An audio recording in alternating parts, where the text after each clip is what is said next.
Minister Rehman, welcome to FP. Great to have you with us. Good morning. How are you? Very well, thank you. Thanks for joining us. I wanted to talk about the Loss and Damage Fund that was agreed upon last year at COP27. Obviously, this is something that could potentially mean a lot for a country such as yours, which has faced so much climate damage in the last year and historically, and could in the future. What are you expecting to emerge this year from the Loss and Damage Fund? Do you expect it to be well funded, and how do you expect it to work in terms of distribution? Thank you. Important questions. See, the Loss and Damage Fund, as far as we are concerned, and we were chairing the G77 plus China group of countries that led this initiative and fought very hard for it to be realized, not for it to be just a clever idea or a short term advocacy gain. It needs to be a clear, easily accessible fund where climate financing is accessed with agility when needed, as opposed to the standard issue climate financing instruments that have become very projectized, slow to materialize, and as part of a very competitive bidding process that does not necessarily enable a page to be turned in either adaptation or facing disaster losses for countries. Now, obviously, countries have mitigation goals, but loss and damage is linked to countries that are on the literally living on the edge of the climate precipice and are on more than a ground zero now of the climate crisis. And we're facing very accelerated pace of climate change, and literally quite feeling the burn on the ground. So I think the idea was to address this as a faster fund, and by the time this rolls round, what I fear is that in its entire mobilization forward, and there are different committees now. Pakistan, for instance, is an observer on the transition committee. We are looking for it to be operationalized and not become moribund, like not moribund, but one of those slow, low funds like the Adaptation Fund and the other climate fund that just sits there without being funded. Now, if this remains underfunded, all the trust gains made at COP27 between the global north and south will slowly be squandered again, which is very dangerous, not just for vulnerable countries, for the entire system, where collective responsibility is needed and collective action is needed. For two countries to act and three to not act and jump right out of the negotiation pools of making joint pledges to reduce emissions and to enhance our adaptation resilience, then that just becomes a pipe dream. I can And imagine. And just so for our viewers from around the world who are going to be watching this, um, give us a little bit of a sense. You're in Pakistan right now. Give us a sense of what the last year was like. I mean, obviously, you had drought and then you had biblical level floods, and all of this amid, a debt crisis, political issues as well. Talk to us a little bit about what Pakistan's 2022 was like. so, yeah, this was, Ravi, it was a landmark year in the sense that the whole country went into a state of shock at the level and scale and magnitude of what we experienced in 2022. It actually started around, late April with one after cascades of heat waves. Now, these heat waves, one after another, took us into, from north to south, different levels of climate shock. And the first was Glacier Lake outburst floods. That went up by 300% because we have more glaciers than any other country outside the polar region. These started to melt. Obviously, this is a slow onset thing, but the point is we were experiencing a 300% increase in the rate of the melt, and that brought in a first shock to our most vulnerable communities in the north of the countries, which were wiped out. Not we were able to save lives, but all our infrastructure there was wiped out, including bridges. Now, when a glacial lake bursts, it just rips out everything in its way, including electricity infrastructure, big bridges, anything standing in its way is just ripped out. So even if you build for resilience, each time the fury of the water is harder and literally quite unimaginable. So while this was going on in the north, we had a large scale drying up of the river Indus in the delta in the south, which is half the breadbasket of the country. So the drought that you mentioned, well, the river was bone dry, was very real.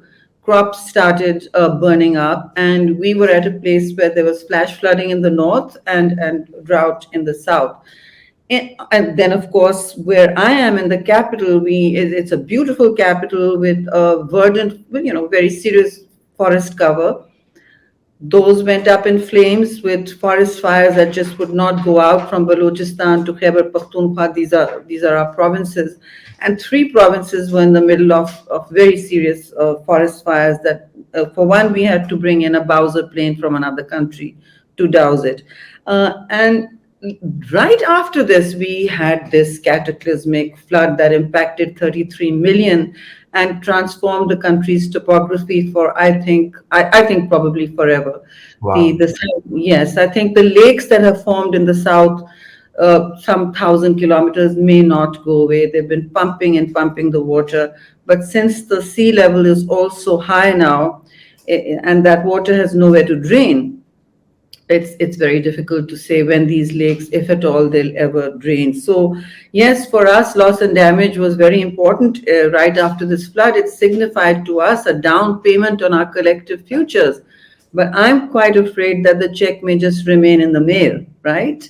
Or not be signed at all. So that's a worry that countries like us experienced, where the UN system actually was the only thing, including our development partners, World Bank and the Asian Development Bank, that were on the ground, actually as enabling partners in not just rescue and relief, but also in the constant mapping of damage and loss that was calculated by the World Bank just for this flood to be $30 billion in totality. And just so again to understand what a loss and damage fund payment would do for Pakistan, how would it help? Because we're talking about this is no longer mitigation. This is very much in the adaptation phase.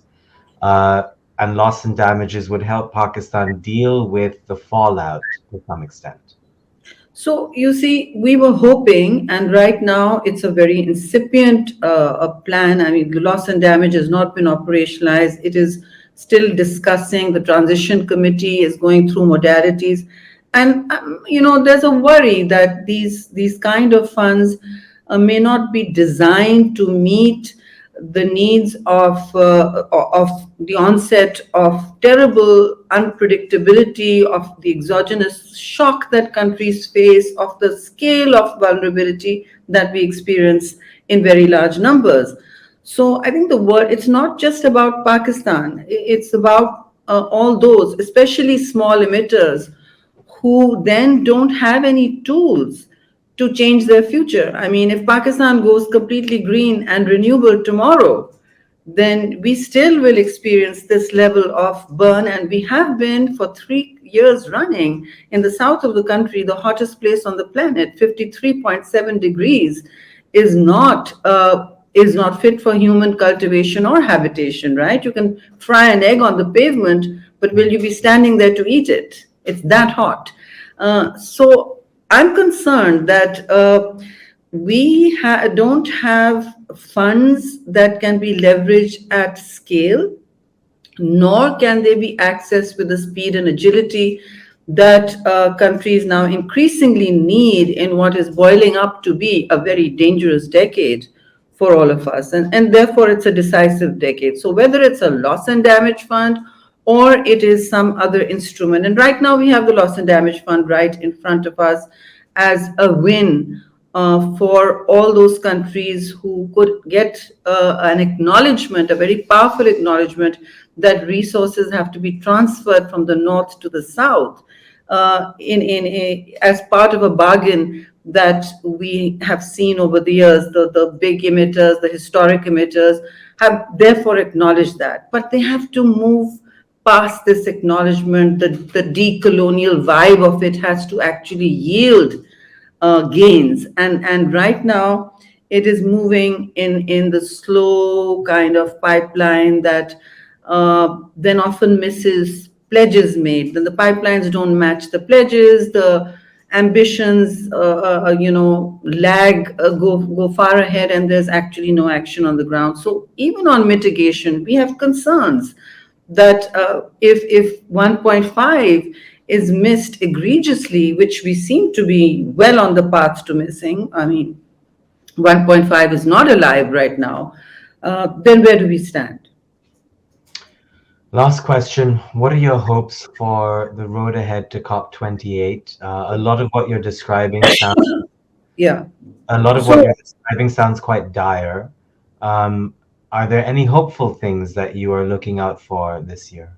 yes, so look, it's the stock take, and it is all set to build on, it says, adaptation plans for obviously countries with less resilient preparedness, with less funds, with more exposure and vulnerability to climate burn. Now, what is working here is, I think, our advocacy and the willingness of countries, and leadership matters, of large blocs, and the willingness of countries to use this negotiating forum for outcomes that spell some level of not just fair play, but gains for everybody. No one should feel that they are being hectored. These are important forums where you can start bringing countries out of the rebuilding and resilience trap they're in, meaning that, say, if we've had a large category like Africa, or the small islands, or Pakistan has had a large, terrible existential event, then what they can do is not be caught in the rebuilding trap, which is, by the time another summer rolls round, you have not been able to access the finances or the technical capacity to rebuild. Hmm. And you're in this, there's debt on one side, you're drowning in debt, and you're also literally drowning in the waters of climate induced flood. So really what is needed is a couple of things. One is a reset of our sustainability lens, but one just specific to climate finance. There needs to be a definition of climate financing. There still is not at the UNCCC system. What we need is a clear definition of what actually constitutes climate financing. Why I say this is because there are many numbers of reports, synthesis reports, and important reports, but all of them cite different numbers for the cumulative losses that countries suffer, that the entire world will need for meeting adaptation funding or even mitigation funding. So we are looking for an accelerated plan which will not just which will move past the business as usual model. Now the COPs also, the Conference of Parties also have fallen into a business as usual model. That model has to move forward. Finance has to have a definition so we can move forward with consensus. There has to be a vulnerability index that the UN system sets up, which is credible. I also feel that big business has to be on the table, because at some table or some task force where they are asked to make disclosure of their emissions, it's not just countries that are countries are regulators. The big emitters are businesses, right? So they should be, to claim credibility, be asked and tasked to bring disclosure to the table, as well as not just of emissions in country of operation, but also across the supply chain. And then perhaps even we can discuss carbon taxes or denial of carbon offsets to emitters that are not disclosing what their operations actually do in terms of everybody missing, blowing their carbon budgets. So these are collective decisions. They require tact, diplomacy, and patience. The COP system itself needs to, take for instance subjects that are important, issues that are burning topics for us, like adaptation, off the Cinderella slot, which is, like the last few days, and bring it up to be addressed through the year. So some level of speed, some level of prioritization of vulnerability, and some acknowledgement of the fact that the development financing models that we are working with outside the COP system as well, the architecture of the financial system has to change. The MDBs have to be far more responsive and understand they can't just tell us that $348 billion are needed until, say, 2030 for just Pakistan to keep its head above the sustainability, development, water, literally to keep its head above water. And to meet all the goals we need to, where will we access such levels of finance? They are, even the finance we access today, most of it is not ODA. We are encouraged to go towards private financing or blended financing. Well, I'm sorry, there's never been a surge of private financing to the rescue. It has not come. It has still been ODA. It has still been international public financing. And it has still been the UN system, which remains underfunded in its flash appeal mode. So really, it boils down to the needs of developing countries on the front lines, which we are. I mean, I'll give you an example. For building adaptation, it's a costly business. $1 of regular development and is amounts to $4 of adaptation or resilience quoted development, if you indexed it for adaptation. So it's really in the end all about money, and a bit more about technical capacity as well. And it's about speed and accelerated responses. It's really quite simple, no rocket science. The international financial system now has to meet the needs of climate financing, so urgently transforming the half the planet today. So I think that's really what we're expecting. It's a lot, I know, but I think the clock is ticking. And it's really now a race towards survival. None of these are luxury funds, they're survival funds. Couldn't agree more. Minister Rehman, thank you so much for your time. Thank you very much.